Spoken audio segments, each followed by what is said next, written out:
মৌ, দেখি দেখি দেখি, এতটা কেটেছে? তুমি আমি বলোনি তো মৌ। দাঁড়াও, আমি ওষুধ লাগিয়ে দিচ্ছি। দরকার নেই, আমি নিজে ওষুধ লাগিয়ে নিতে পারবো।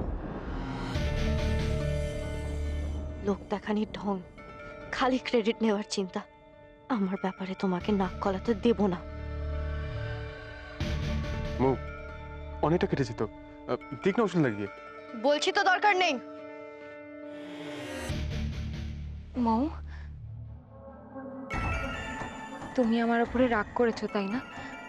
দুপুরে যেটা হয়েছে তার জন্য আমি সত্যিই দুঃখিত মৌ।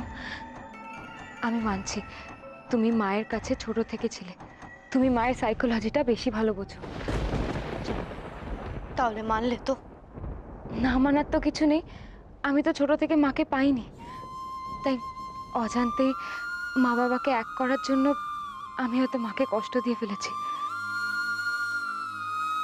কে আবার কাকে কষ্ট দিল?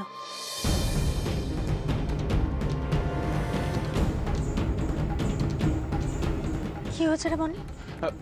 মা, ছাড়ুন তোদের দু বোনের কথা, আমি কিন্তু বেশ আনন্দে আছি। সকাল বিকেল আপনার হাতে রান্না খেতে উফ কি যে ভালো লাগছে কি বলবো। তোমার আমার হাতের রান্না খেতে ভালো লাগছে? হ্যাঁ, ভালো হয়েছে, এবার থেকে আমি তোমার পছন্দ মতো রান্নাই করব।